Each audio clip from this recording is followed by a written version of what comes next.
واعلموا أنما غنمتم من شيء فأن لله خمسه وللرسول ولذي القربى واليتامى والمساكين وابن السبيل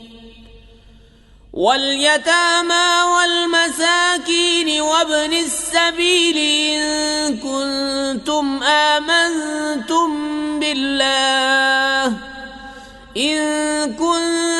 آمنتم بالله وما أنزلنا على عبدنا يوم الفرقان يوم التقى الجمعان والله على كل شيء قدير.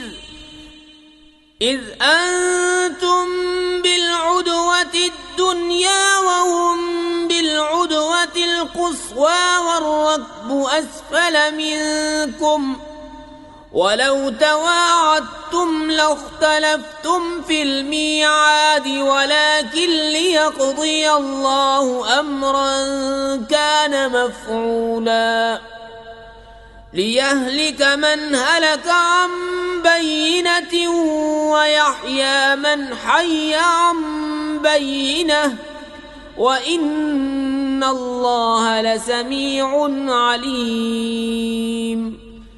إذ يريكهم الله في منامك قليلا ولو أراكهم كثيرا لفشلتم ولتنازعتم في الأمر ولكن الله سلم إنه عليم بذات الصدور. وإذ يريكموهم إذ التقيتم في أعينكم قليلا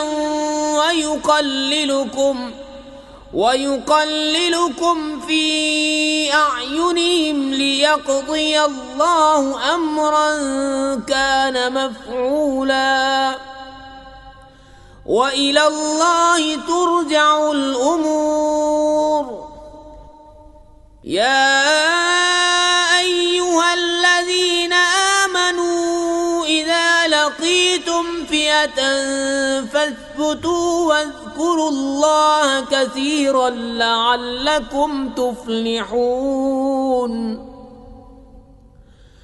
وأطيعوا الله ورسوله ولا تنازعوا فتفشلوا وتذهب ريحكم واصبروا إن الله مع الصابرين. ولا تكونوا كالذين خرجوا من ديارهم بطرا ورئاء الناس ويصدون عن سبيل الله والله بما يعملون محيط. وإذ زين لهم الشيطان أعمالهم وقال لا غالب لكم اليوم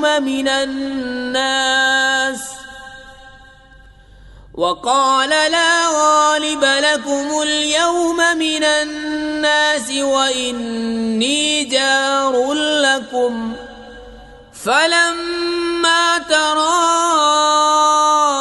الفئتان نكص على عقبيه وقال إني بريء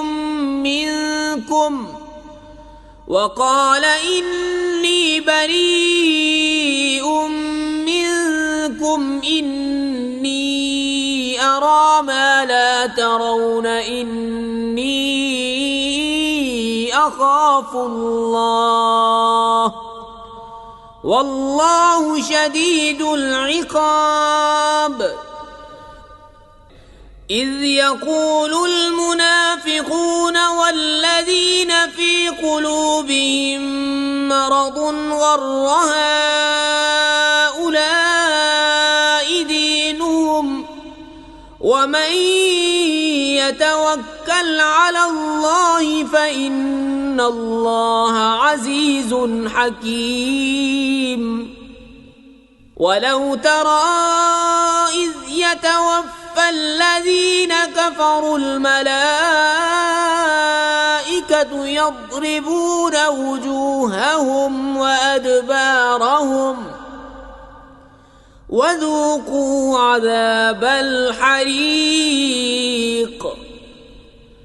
ذلك بما قدمت أيديكم وأن الله ليس بظلام للعبيد.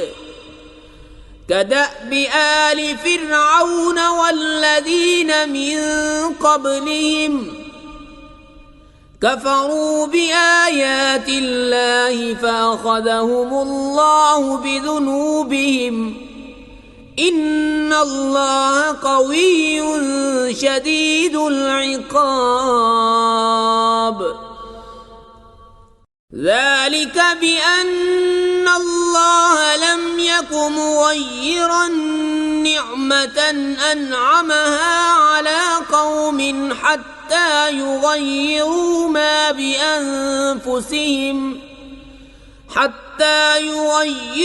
ما بأنفسهم وأن الله سميع عليم.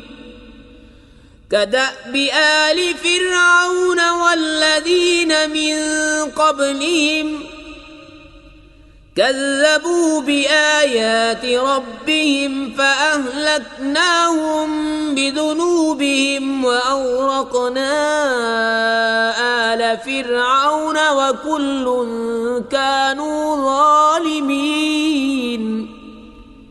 إن شر الدواب عند الله الذين كفروا فهم لا يؤمنون. الذين عاهدت منهم ثم ينقضون عهدهم في كل مرة وهم لا يتقون. فإما تثقفنهم في الحرب فشرد بهم من خلفهم لعلهم يذكرون. وإما تخافن من قوم خيانة فانبذ إليهم على سواء إن الله لا يحب الخائنين. ولا يحسبن الذين كفروا سبقوا إنهم لا يعجزون. وأعدوا لهم ما استطعتم من قوة ومن رباط الخيل ترهبون به عدو الله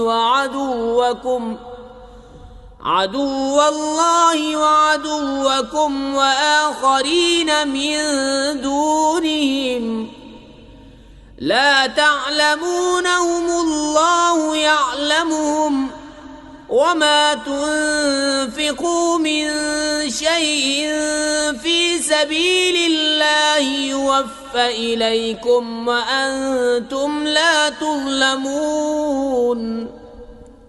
وإن جنحوا للسلم فاجنح لها وتوكل على الله إنه هو السميع العليم.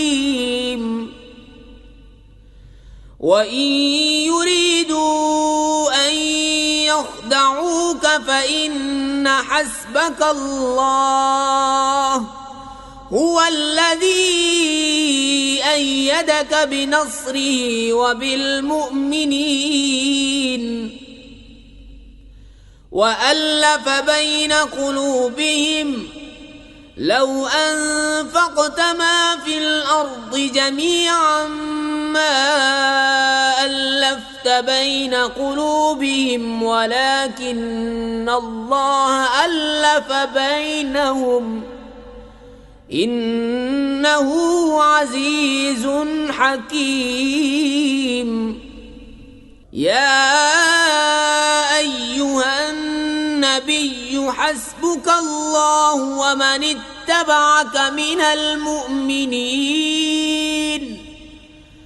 يا أيها النبي حرض المؤمنين على القتال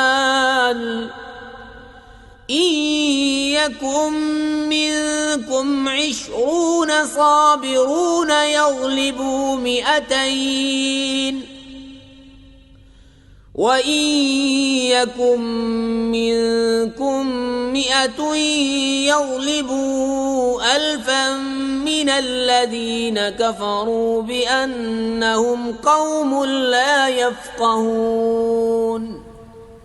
الآن خفف الله عنكم وعلم أن فيكم ضعفا فإن يكن منكم 100 صابرة يغلبوا 200 وإن يكن منكم 1000 يغلبوا 2000 بإذن الله والله مع الصابرين. ما كان لنبي أن يكون له أسرى حتى يثخن في الأرض تريدون عرض الدنيا والله يريد الآخرة والله عزيز حكيم. لولا كتاب من الله سبق لمسكم فيما أخذتم عذاب عظيم فكلوا مما غنمتم حلالا طيبا واتقوا الله إن الله غفور رحيم. يا أيها النبي قل لمن في أيديكم من الأسرى إن يعلم الله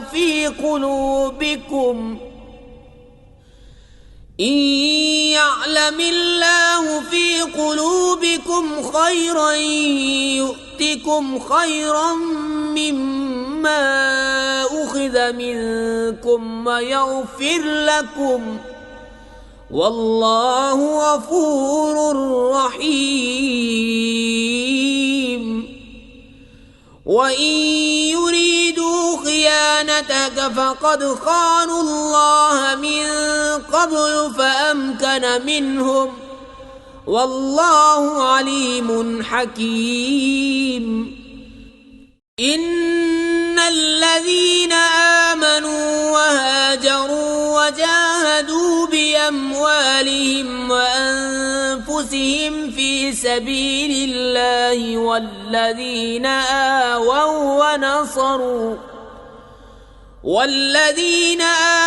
ونصروا أولئك بعضهم أولياء بعض والذين آمنوا ولم يهاجروا ما لكم من ولايتهم من شيء حتى يهاجروا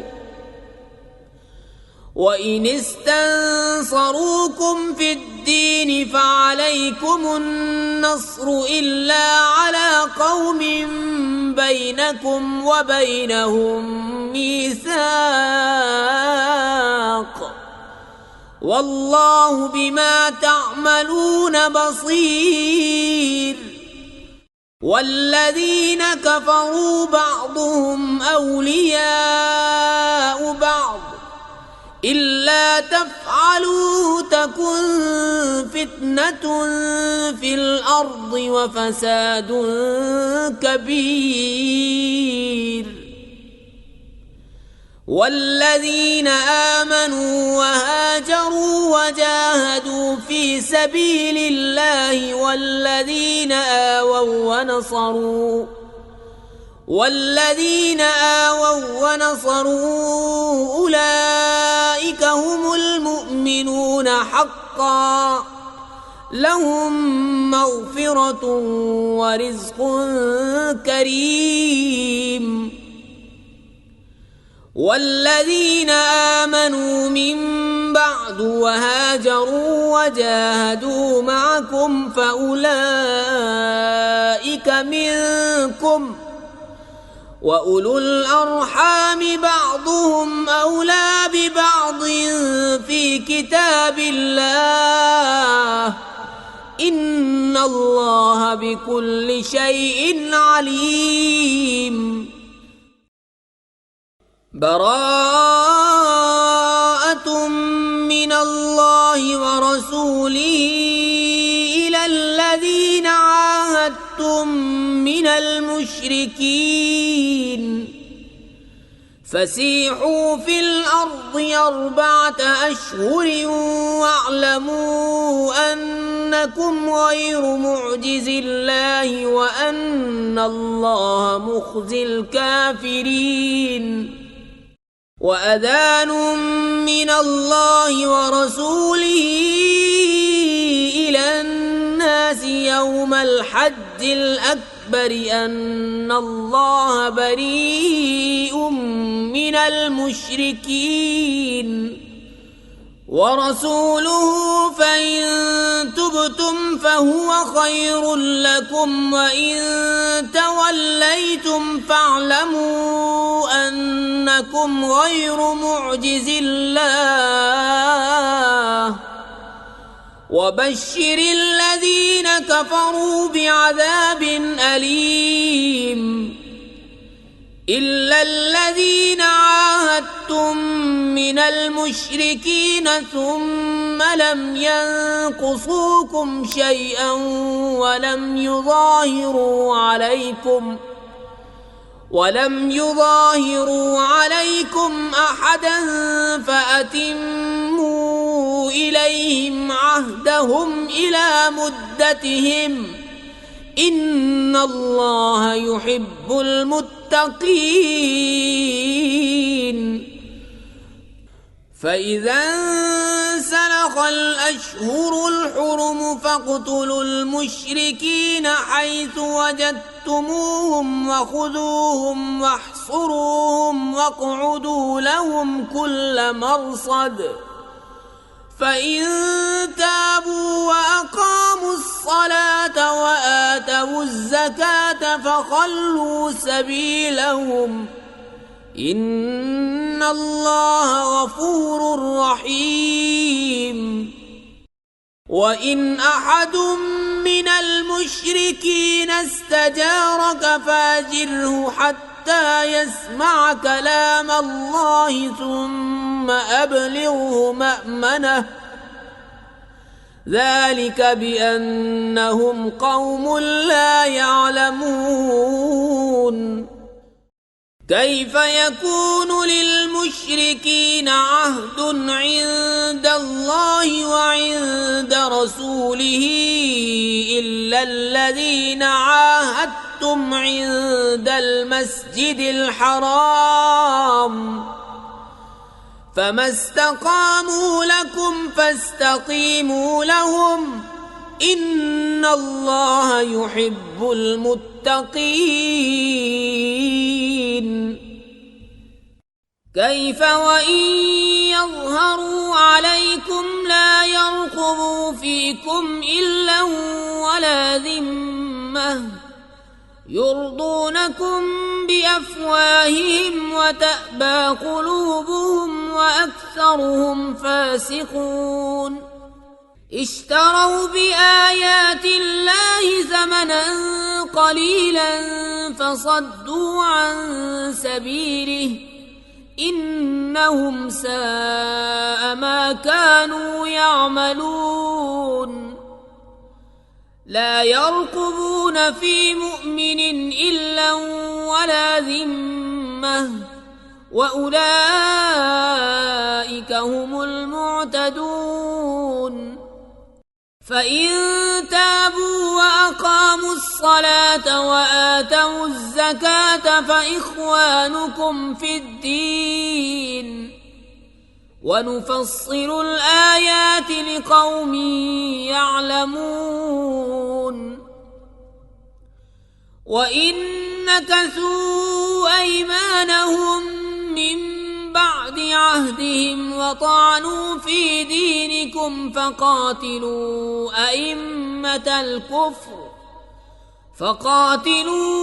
أئمة الكفر إنهم لا أيمان لهم لعلهم ينتهون. ألا تقاتلون قوما نكثوا أيمانهم وهموا بإخراج الرسول وهم بدؤوكم أول مرة أتخشونهم فالله أحق أن تخشوه إن كنتم مؤمنين. قاتلوهم يعذبهم الله بأيديكم ويخزهم وينصركم عليهم ويشف صدور قوم مؤمنين ويذهب غيظ قلوبهم ويتوب الله على من يشاء والله عليم حكيم. أم حسبتم أن تتركوا ولما يعلم الله الذين جاهدوا منكم ولم يتخذوا من دون الله ولا رسوله ولا المؤمنين وليجة والله خبير بما تعملون. ما كان للمشركين أن يعمروا مساجد الله شاهدين على أنفسهم بالكفر أولئك حبطت أعمالهم وفي النار هم خالدون. إنما يعمر مساجد الله من آمن بالله واليوم الآخر وأقام الصلاة وآتى الزكاة ولم يخش إلا الله فعسى أولئك أن يكونوا من المهتدين. أجعلتم سقاية الحاج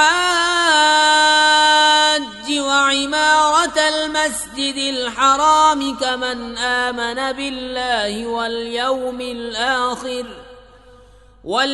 الآخر وجاهد في سبيل الله لا يستوون عند الله والله لا يهدي القوم الظالمين.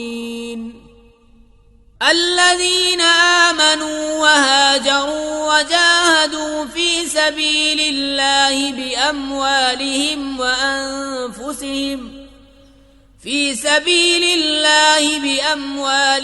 وأنفسهم أعظم درجة عند الله وأولئك هم الفائزون. يبشرهم ربهم برحمة منه ورضوان وجنات لهم فيها نعيم مقيم خالدين فيها أبدا إن الله عنده أجر عظيم. يا أيها الذين آمنوا لا تتخذوا آباءكم وإخوانكم أولياء إن استحبوا الكفر على الإيمان ومن يتولهم منكم فأولئك هم الظالمون قل إن كان آباؤكم وأبناؤكم وإخوانكم وأزواجكم وعشيرتكم وأموال اقترفتموها وتجارة تخشون كسادها ومساكن ترضونها أحب إليكم من الله ورسوله وجهاد في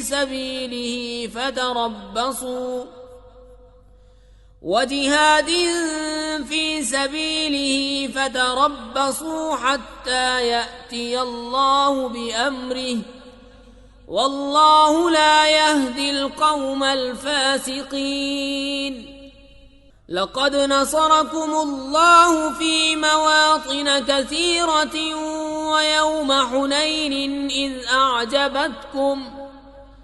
ويوم حنين إذ أعجبتكم كثرتكم فلم تغن عنكم شيئا وضاقت عليكم الأرض بما رحبت ثم وليتم مدبرين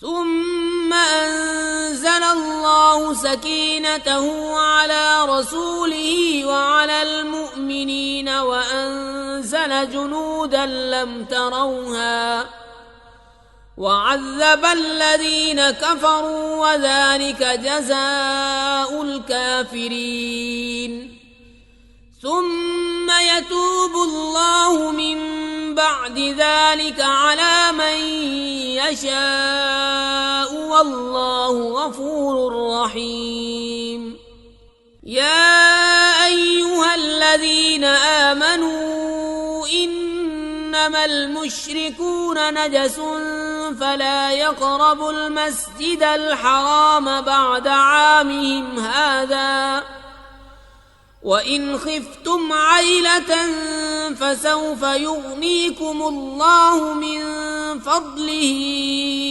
إن شاء إن الله عليم حكيم قاتلوا الذين لا يؤمنون بالله ولا باليوم الآخر ولا يحرمون ما حرم الله ورسوله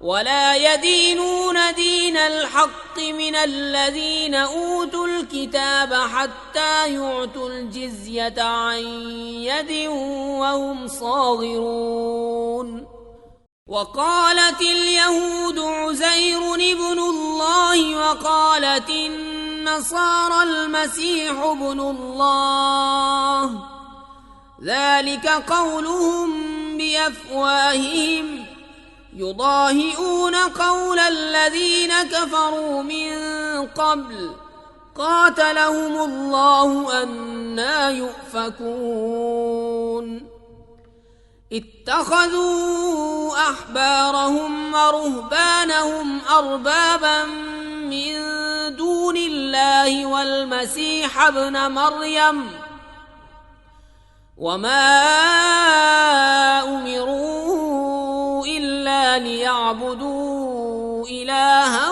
واحدا لا إله إلا هو سبحانه عما يشركون يريدون أن يطفئوا نور الله بأفواههم ويأبى الله إلا أن يتم نوره ولو كره الكافرون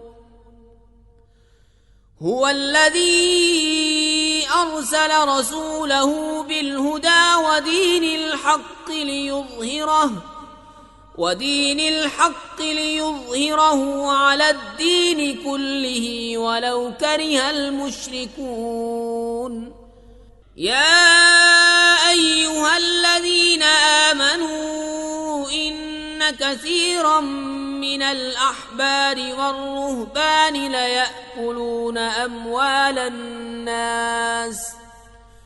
ليأكلون أموال الناس بالباطل ويصدون عن سبيل الله والذين يكنزون الذهب والفضة ولا ينفقونها في سبيل الله فبشرهم بعذاب أليم يوم يحمى عليها في نار جهنم فتكوى بها جباههم وجنوبهم وظهورهم هذا ما كنزتم لأنفسكم فذوقوا ما كنتم تكنزون إن عدة الشهور عند الله 12 شهرا في كتاب الله يوم خلق السماوات والأرض منها 4 حرم ذلك الدين القيم فلا تظلموا فيهن أنفسكم وقاتلوا المشركين كافة كما يقاتلونكم كافة واعلموا أن الله مع المتقين إنما النسيء زيادة في الكفر يضل به الذين كفروا يحلونه عاما ويحرمونه عاما ليواطئوا عدة ما حرم الله فيحلوا ما حرم الله زين لهم سوء أعمالهم والله لا يهدي القوم الكافرين يا أيها الذين آمنوا ما لكم إذا قيل لكم انفروا في سبيل الله اثاقلتم إلى الأرض أرضيتم بالحياة الدنيا من الآخرة فما متاع الحياة الدنيا في الآخرة إلا قليل إلا تنفروا يعذبكم عذابا أليما ويستبدل قوما غيركم ولا تضروه شيئا والله على كل شيء قدير إلا تنصروه فقد نصره الله إذ أخرجه الذين كفروا ثاني اثنين إذ هما في الغار إذ يقول لصاحبه لا تحزن إن الله معنا فأنزل الله سكينته عليه وأيده بجنود لم تروها وجعل كلمة الذين كفروا السفلى وكلمة الله هي العليا والله عزيز حكيم انفروا خفافا وثقالا وجاهدوا بأموالكم وأنفسكم في سبيل الله ذلكم خير لكم إن كنتم تعلمون لو كان عرضا قريبا وسفرا قاصدا لاتبعوك ولكن بعدت عليهم الشقة وسيحلفون بالله لو استطعنا لخرجنا معكم يهلكون أنفسهم والله يعلم إنهم لكاذبون عفى الله عنك لم أذنت لهم حتى يتبين لك الذين صدقوا وتعلم الكاذبين لا يستأذنك الذين يؤمنون بالله واليوم الآخر أن يجاهدوا بأموالهم وأنفسهم والله عليم بالمتقين.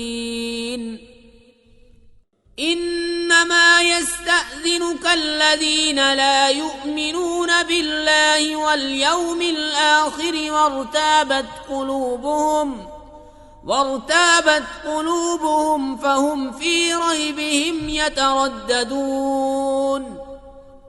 ولو أرادوا الخروج لأعدوا له عدة ولكن كره الله بعاثهم فثبطهم وقيل اقعدوا مع القاعدين. لو خرجوا فيكم ما زادوكم إلا خبالا ولأوضعوا خلالكم يبغونكم الفتنة وفيكم سماعون لهم والله عليم بالظالمين. لقد ابتغوا الفتنة من قبل وقلبوا لك الأمور حتى جاء الحق وظهر أمر الله وهم كارهون. ومنهم من يقول ائذن لي ولا تفتني ألا في الفتنة سقطوا وإن جهنم لمحيطة بالكافرين. إن تصبك حسنة تسؤهم وإن تصبك مصيبة يقولوا قد أخذنا أمرنا من قبل ويتولوا وهم فرحون. قل لن يصيبنا إلا ما كتب الله لنا هو مولانا وعلى الله فليتوكل المؤمنون. قل هل تربصون بنا إلا إحدى الحسنيين ونحن نتربص بكم أن يصيبكم الله بعذاب من عنده أو بأيدينا فتربصوا إنا معكم متربصون. قل أنفقوا طوعا أو كرها لن يتقبل منكم إنكم كنتم قوما فاسقين. وما منعهم أن تقبل منهم نفقاتهم إلا أنهم كفروا بالله وبرسوله ولا يأتون الصلاة إلا وهم كسالى ولا ينفقون إلا وهم كارهون.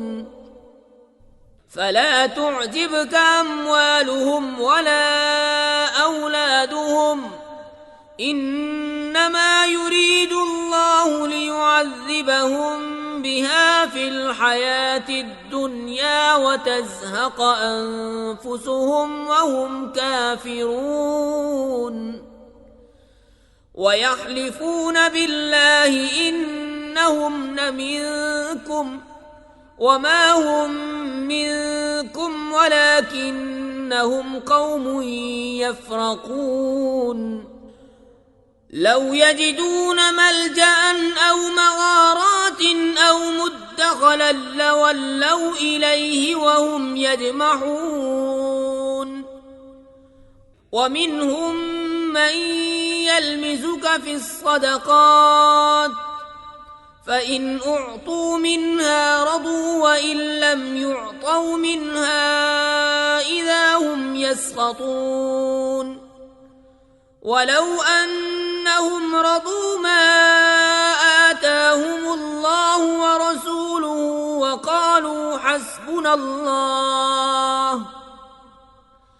وقالوا حسبنا الله سيؤتينا الله من فضله ورسوله إنا إلى الله راغبون إنما الصدقات للفقراء والمساكين والعاملين عليها والمؤلفة قلوبهم وفي الرقاب والغارمين وفي سبيل الله وابن السبيل فريضة من الله والله عليم حكيم.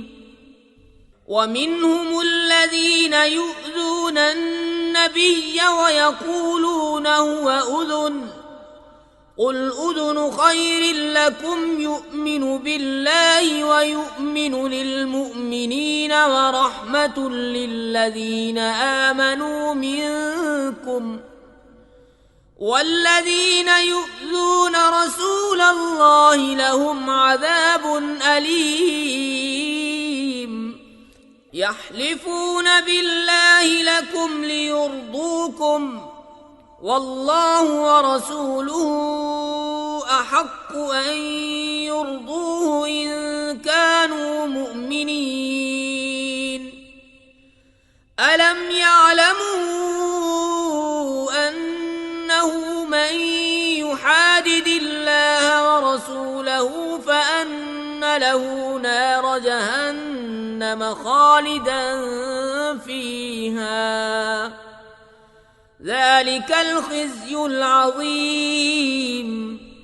يحذر المنافقون أن تنزل عليهم سورة تنبئهم بما في قلوبهم قل استهزئوا إن الله مخرج ما تحذرون. ولئن سألتهم ليقولن إنما كنا نخوض ونلعب قل أبالله وآياته ورسوله كنتم تستهزئون لا تعتذروا قد كفرتم بعد إيمانكم إن نعف عن طائفة منكم نعذب طائفة بأنهم كانوا مجرمين. المنافقون والمنافقات بعضهم من بعض يأمرون بالمنكر وينهون عن المعروف ويقبضون أيديهم نسوا الله فنسيهم إن المنافقين هم الفاسقون. وعد الله المنافقين والمنافقات والكفار نار جهنم خالدين فيها هي حسبهم ولعنهم الله ولهم عذاب مقيم. كالذين من قبلكم كانوا أشد منكم قوة وأكثر أموالا وأولادا فاستمتعوا بخلاقهم فاستمتعتم بخلاقكم كما استمتع الذين من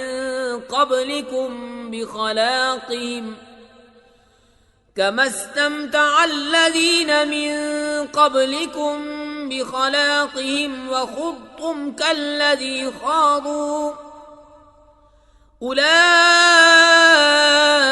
حبطت أعمالهم في الدنيا والآخرة وأولئك هم الخاسرون. ألم يأتهم نبأ الذين من قبلهم قوم نوح وعاد وثمود وقوم إبراهيم وأصحاب مدين والمؤتفكات أتتهم رسلهم بالبينات فما كان الله ليظلمهم ولكن كانوا أنفسهم يظلمون والمؤمنون والمؤمنات بعضهم أولياء بعض يأمرون بالمعروف وينهون عن المنكر ويقيمون الصلاة ويؤتون الزكاة ويطيعون الله ورسوله أولئك سيرحمهم الله إن الله عزيز حكيم وعد الله المؤمنين والمؤمنات جنات تجري من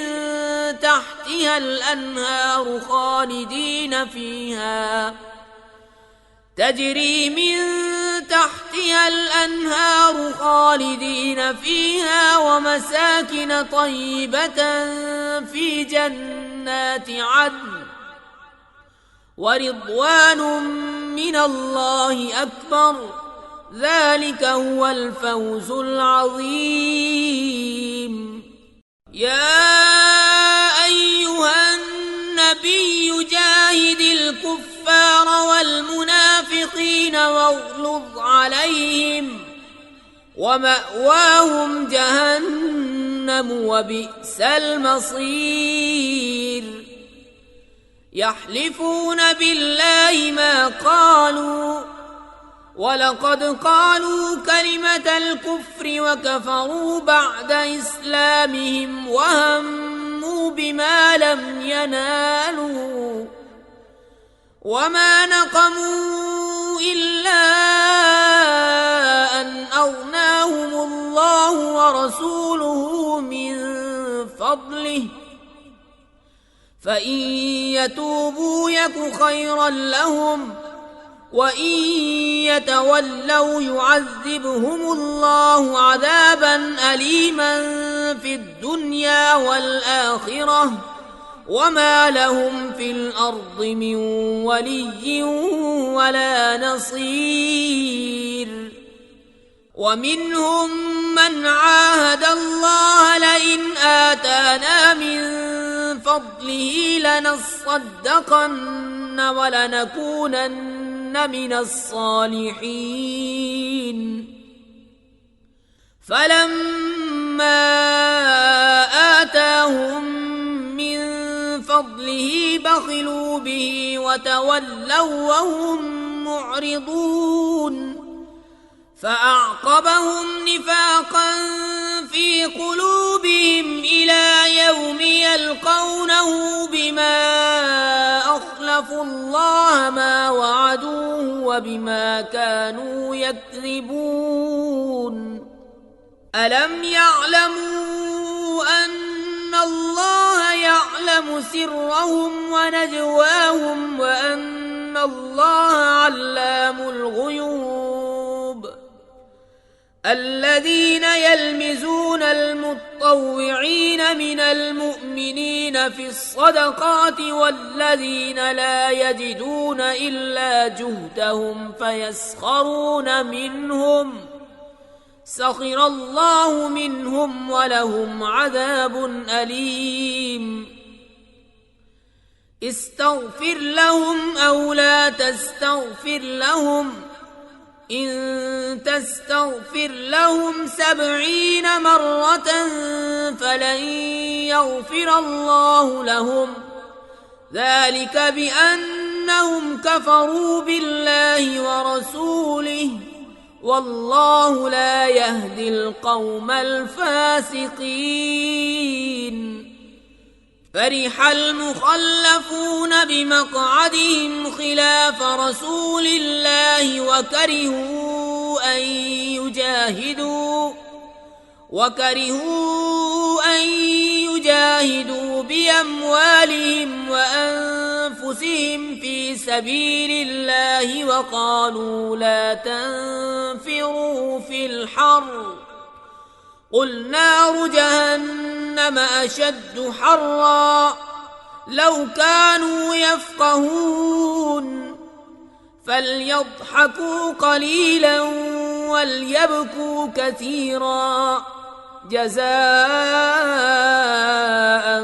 بما كانوا يكسبون فإن رجعك الله إلى طائفة منهم فاستأذنوك للخروج فقل لن تخرجوا معي أبدا ولن تقاتلوا معي عدوا إنكم رضيتم بالقعود أول مرة فاقعدوا مع الخالفين ولا تصل على أحد منهم مات أبدا ولا تقم على قبره إنهم كفروا بالله ورسوله وماتوا وهم فاسقون ولا تعجبك أموالهم وأولادهم إنما يريد الله أن يعذبهم بها في الدنيا وتزهق أنفسهم وهم كافرون وإذا أنزلت سورة أن آمنوا بالله وجاهدوا مع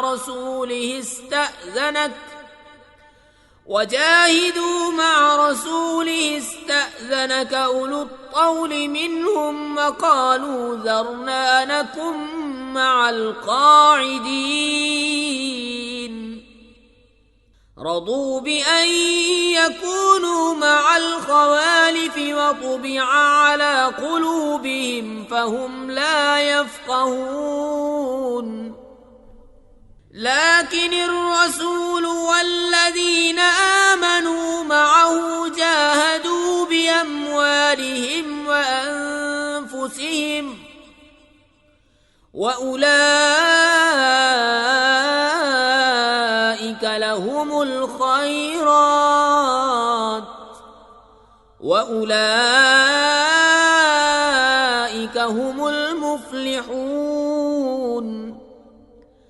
أعد الله لهم جنات تجري من تحتها الأنهار خالدين فيها ذلك الفوز العظيم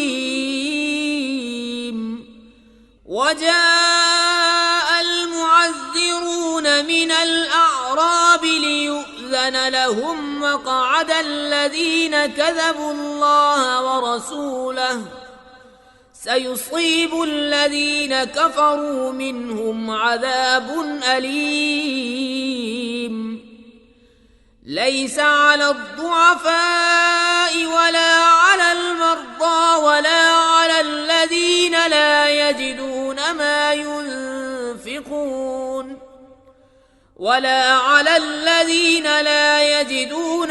ينفقون حرج إذا نصحوا لله ورسوله ما على المحسنين من سبيل والله غفور رحيم ولا على الذين إذا ما